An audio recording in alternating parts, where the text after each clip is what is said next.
Hello students, last video में हमने differential calculus को स्टार्ट कर लिया था, है ना। डिफरेंशियल कैलकुलस क्या होता है वो हमने देख लिया था। ठीक है, आज इसमें आगे कंटिन्यू करते हैं, ग्राफ से इसको समझेंगे। ठीक है, आई होप आपको डेफिनेशन समझ में आ गई होगी। बाकी मैं इसको एक बार रिपीट भी कर देती हूँ, है ना, कोई दिक्कत नहीं है। देखें, डिफरेंशियल कैलकुलस में क्या बताया था मैंने आपको पहले कि अगर कोई y है आपके पास और वो x का फंक्शन है तो x जो है वो तो क्या कहलाता है, इंडिपेंडेंट वेरिएबल। इसको तो आप क्या कहते हो, इंडिपेंडेंट वेरिएबल। और ये क्या कहलाता है आपका, डिपेंडेंट वेरिएबल। ठीक है, क्योंकि y जो है वो किस पर डिपेंड कर रहा है, x पर। तो x जो है वो किसी पर डिपेंड नहीं कर रहा, तो x तो है इंडिपेंडेंट वेरिएबल और y है डिपेंडेंट वेरिएबल। अब ये वेरिएबल अंदर कितने भी हो सकते हैं, 2, 3 या उससे ज़्यादा भी हो सकते हैं, लेकिन आपको केवल एक का ही देखना है। तो यहाँ पर x जो है वो इंडिपेंडेंट वेरिएबल है और y जो है वो डिपेंडेंट वेरिएबल है। समझ में आ गई। ठीक है, यहाँ पे मैंने आपको एग्जांपल देकर भी बताया था कि अगर कोई इक्वेशन आपके पास y equals to x square है तो वहाँ पर x की वैल्यू आप रखते जाओ, y की वैल्यू उसी अकॉर्डिंग चेंज होती जाएगी। तो जो y है वो किस पर डिपेंड कर रहा है, x पर, इसीलिए हम y को क्या कह रहे हैं, डिपेंडेंट वेरिएबल। ठीक है, इसके बाद मैंने आपको बताया था कि अगर y जो है वो कोई कंटिन्यूस फंक्शन है, सिंगल वैल्यूड फंक्शन है, ठीक है, और कोई वेरिएबल है x, ठीक है, उसमें अगर हम थोड़ा सा चेंज करते हैं, कितना कर रहे हैं change, x plus del x, तो आप इसको ऐसे भी दिखा सकते हो, ऐसे भी दिखा सकते हो। थोड़ा सा चेंज कर रहे हैं तो y में भी थोड़ा सा चेंज हो जाता है और वो कितना हो जाता है, डेल्टा y। तो इस केस में जो डेल्टा जो चेंज कर रहे हैं हम थोड़ा सा, डेल्टा x या डेल्टा y, वो बहुत ही छोटे हैं, मतलब वो टेंड्स टू जीरो है, जीरो के आसपास कोई वैल्यू है। तो ठीक है, तो डेल्टा x जीरो है अगर, तो डेल्टा वाई भी टेंस टू जीरो हो जाता है, लेकिन इनका रेशो कभी भी जीरो नहीं होता, और वही क्या कहलाता है, डिफरेंशिएशन, जिसे हम बोलते हैं अवकलन। बात समझ में आ गई। इसको आज हम थोड़ा एक ग्राफ से समझने की कोशिश करेंगे, तो उससे आपको चीजें और भी ज्यादा क्लियर हो जाएंगी। ठीक है, जैसे देखें कि आपके पास एक कोई 2 डायमेंशनल सिस्टम है जिसमें यहाँ है आपका x और यहाँ है आपका y। ठीक है, और कोई ग्राफ है, मतलब कोई ग्राफ है तो कर्व है, तो उसके कोई ना कोई इक्वेशन होगी। ठीक है, तो मैंने ऐसे कोई कर्व मान लिया कि कोई ऐसा कर्व आ रहा होगा। ठीक है, इस कर्व पर कोई बिंदु है P और उस P बिंदु के कोऑर्डिनेट है x y। समझ में आ रही है बात। ये कोई किसका ग्राफ है, ये y is equal to f x का कोई ग्राफ है। ठीक है, यानी कि कोई किसी y का ग्राफ है जो किस पर डिपेंड कर रहा है, x पर। तो ग्राफ आएगा, कुछ भी आएगा, इस तरीके का आ गया। अब ये इक्वेशन कुछ भी हो सकती है, जैसे मैंने कल बताई थी, y बराबर एक्स स्क्वायर हो सकती है, y बराबर एक्स स्क्वायर प्लस 1 हो सकती है, y बराबर एक्स स्क्वायर प्लस 3 हो सकती है, 5 हो सकती है, x प्लस 3 हो सकती है, कुछ भी हो सकती है। वैल्यू जो है ये कुछ भी हो सकती है, बस y जो है वो फंक्शन होगा किसका, x का। ठीक है, इस पर कोई बिंदु है P जिसके कोऑर्डिनेट है x और y। एक्स वाई कोऑर्डिनेट का क्या मतलब है कि यहां से यहां तक की ये जो डिस्टेंस है ये तो होगी x, और यहां से यहां तक की ये जो डिस्टेंस है ये होगी y। ऐसे तो कहोगे अगर इस बिंदु के कोऑर्डिनेट 2, 3 होते तो आप यहां से तो चलते 2 और यहां से चलते 3 और आपको ये बिंदु मिल जाता। समझ पा रही है, मैथमेटिक्स में आपने किए होंगे ना, ये तो 8th क्लास में ग्राफ बना लेते हैं बच्चे। ठीक है, अब यहाँ P से चल करके मैं आ गई Q पर। ठीक है, हालांकि इतना ज़्यादा चेंज नहीं है क्योंकि हम कह रहे हैं कि हम थोड़ा सा चेंज कर रहे हैं। तो ये जो Q है इसके कोऑर्डिनेट क्या है, x plus delta x comma y plus delta y। इसका मतलब क्या है, इसका मतलब ये है कि ये जो डिस्टेंस होगी सेंटर O से लेकर के यहाँ से यहाँ तक की x प्लस डेल्टा एक्स होगी, और ये जो डिस्टेंस होगी पूरी, कौन सी वाली, ये वाली, यानी कि ये वाली पूरी यहाँ से ले यहाँ दिखा दूँ। ठीक है, कितनी होगी ये, y प्लस डेल्टा y, ये पूरी की पूरी डिस्टेंस। इसका मतलब क्या हुआ कि ये distance x plus delta x है, ये distance y plus delta y है। आप मेरे को बता सकते हो क्या ये डिस्टेंस कितनी होगी, ये वाली डिस्टेंस यहाँ से लेकर के और ये पूरी यहाँ तक की, ये डिस्टेंस कितनी होगी भाई? ये डिस्टेंस मैं ये पूछना चाह रही हूँ कि ये डिस्टेंस कितनी, भाई ये x प्लस डेल्टा एक्स है, उसमें से x घटा दो तो ये डिस्टेंस तो डेल्टा एक्स ही बची। ये डेल्टा एक्स है तो ये भी डेल्टा एक्स ही बचेगी। समझ में आ गई? फिर ये y प्लस डेल्टा वाई है, ये वाली y है, तो ये डिस्टेंस कितनी बचेगी? Delta y. और अगर ये डिस्टेंस डेल्टा वाई है तो फिर ये डिस्टेंस भी तो डेल्टा वाई ही बचेगी। ये वाली, ये जो डिस्टेंस होगी ये भी तो y plus delta why he होगी। बात समझ में आ रही है मैं क्या कहना चाह रही हूँ?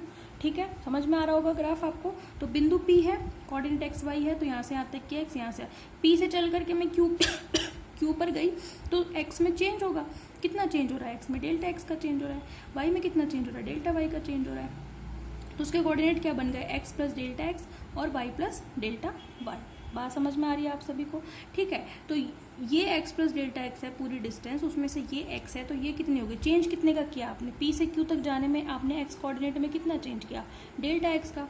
और y से y प्लस डेल्टा वाई में जाने में आपने कितना चेंज किया? Delta y. अगर ये डेल्टा वाई है तो उसके पैरेलल चलो, ये भी डेल्टा वाई होगा।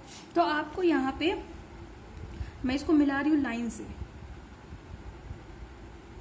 वैसे तो ये कर्व है, लेकिन उस कर्व को मैं फिर ट्रायंगल नहीं बना सकती, इसलिए मैंने एक ट्रायंगल शो किया है।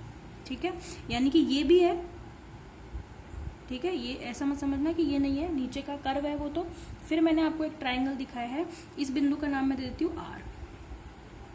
बात समझ में आ रही है आपको? PQR एक ट्रायंगल दिख रहा होगा।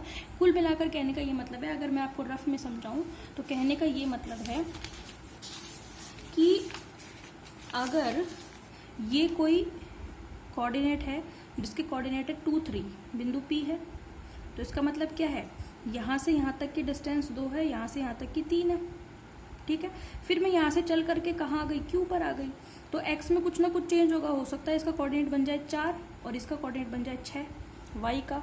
तो इसका मतलब क्या है?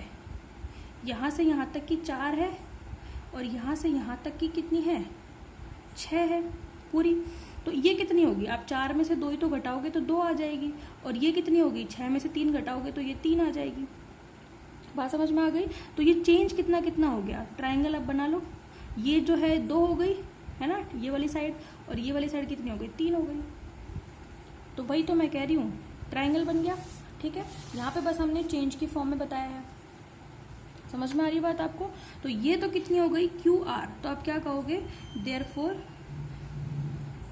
फ्रॉम ट्रायंगल PQR, आपको दिख रहा होगा कि ये जो है QR, साइड QR, वो तो कितनी है? Delta y. और जो PR है, PR, ये कितनी है? Delta x. बात समझ में आ रही है? और ये बहुत छोटे से है, मतलब इतने बड़े भी नहीं है जितना ट्रायंगल, क्योंकि हम क्या कहते हैं कि x में हम इतना सा चेंज करते हैं कि वो टेंड्स टू 0 है, तो इतनी डिस्टेंस नहीं होती है वो, लेकिन समझा नहीं सकते ना, फिर बहुत छोटे में, बहुत छोटे से ट्रायंगल में समझाना मुश्किल हो जाता है, इसलिए मैंने यहाँ से यहाँ तक की डिस्टेंस ली है। हालांकि ये जो डेल्टा एक्स और डेल्टा वाई डिस्टेंस है ये बहुत ही छोटी है, बहुत ही कम है। बात समझ में आ गई आपको? तो उस केस में अगर आप इस ट्राइंगल का या इस कर्व का स्लोप निकालोगे, slope of curve PQ curve दिख रहा है आपको?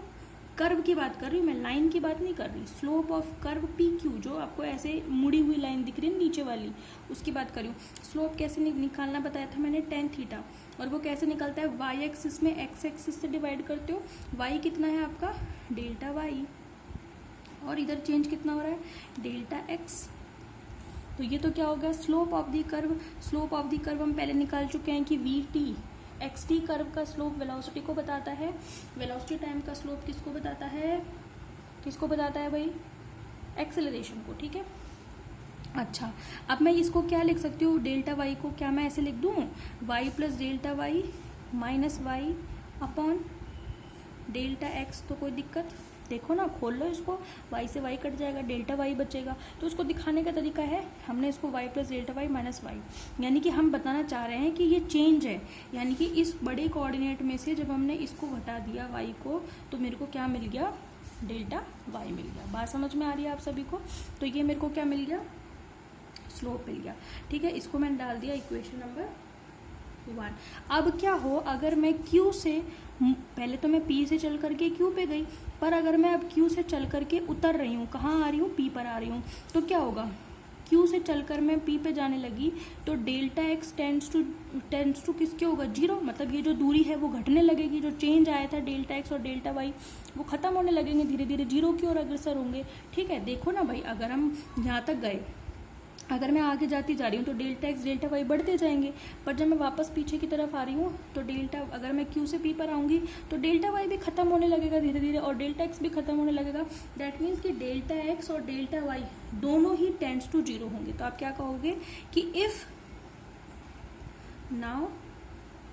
If we move from point Q to point P, then delta x and delta y tends to 0, यानी कि डेल्टा एक्स और डेल्टा वाई दोनों ही 0 की ओर अग्रसर होंगे। ठीक है, but the ratio of delta y and delta x, यानी कि दोनों का रेशो जो कि क्या है, delta y by delta x, वो 0 नहीं होगा। कल हमने ये बात थ्योरेटिकली पढ़ी थी, आज हमने ये वाली बात किससे बताई है, ग्राफ से बताई है। बात समझ में आ रही है आपको। तो जब मैं P से Q पर गई तो बड़े हैं, लेकिन जब मैं Q से P पर वापस आऊंगी तो डेल्टा एक्स और डेल्टा वाई दोनों ही 0 की ओर अग्रसर होंगे, धीरे धीरे घटने लगेंगे, लेकिन दोनों का रेशो जो है वो खत्म नहीं होगा। बात समझ में आ गई आपको। ठीक है, यही क्या कहलाता है, डिफरेंशिएशन। ठीक है, आप इसको कैसे बताओगे, अच्छा ये स्लोप की फॉर्म में बता देते हैं हम। देयरफॉर बाय इक्वेशन 1 स्लोप को हम स्मॉल m से शो करते हैं। Small m is equals to tan theta, यही तो है। ठीक है, तो आप इसको कैसे शो करोगे, limit delta x tends to 0, दिखाने का तरीका है is equals to limit delta x tends to 0 y plus delta y, है ना, minus y upon delta x. बात समझ में आ गई आपको। तो ये डेफिनेशन हो गई किसकी, डिफरेंशिएशन की। समझ में आ गई। तो आप क्या कहोगे, the limit of ratio delta y by delta x, ये LIM का मतलब लिमिट है। ठीक है, एज डेल्टा एक्स अप्रोचेज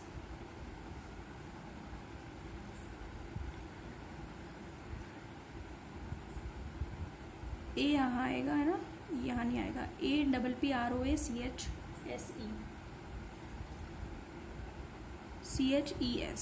ठीक है, approaches 0 is called the derivative of y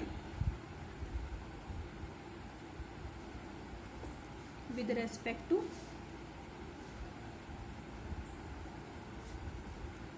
x। ठीक है, इट इज रिप्रेजेंटेड बाय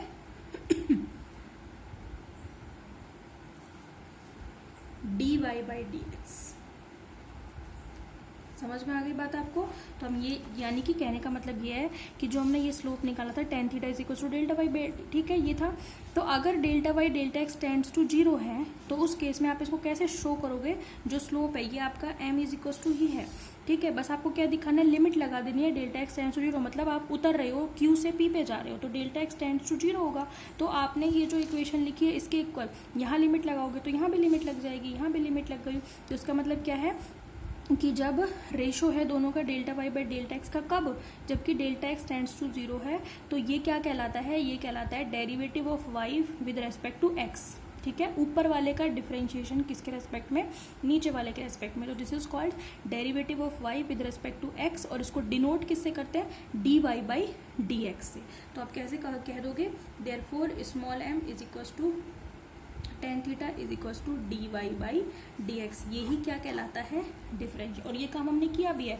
जब हमने इंस्टेंटेनियस वेलोसिटी पढ़ी थी तो आपको याद होगा कि हमने लिमिट लगाई थी delta t tends to zero, और जो delta x by delta t था उसको हमने आगे जा करके d x by d t लिखा था कि नहीं लिखा था। तो ये रफ काम हो गया आपका, समझ में आ रही बात। तो ये हमने किया है। ऐसे ही हमने इंस्टेंटेनियस एक्सेलरेशन पढ़ा था, तो हमने डेल्टा वी बाई जो डेल्टा टी था, है ना, उसको हमने लिमिट जब delta t tends to zero थी तो हमने उसको d v by d t कहा था, ठीक है। तो सेम वैसे के वैसे ही ये जो delta y by delta x है, यानी कि derivative of y with respect to x है, तो उसकी लिमिट अगर delta x tends to zero होगी तो उसको हम क्या लिख सकते हैं, d y by d x. तो ये आपका डिफरेंशिएशन कंप्लीट हो जाता है। कल हम इसके फॉर्मूला पढ़ेंगे कि किस चीज़ का डिफरेंशिएशन क्या होगा, क्वेश्चन करेंगे आगे कि कब किसका डिफरेंशिएशन किस तरीके से होगा, ठीक है। इसको आप पूरा रेडी करके समझ के रखना, कोई दिक्कत हो तो पूछ लेना। Okay, thank you.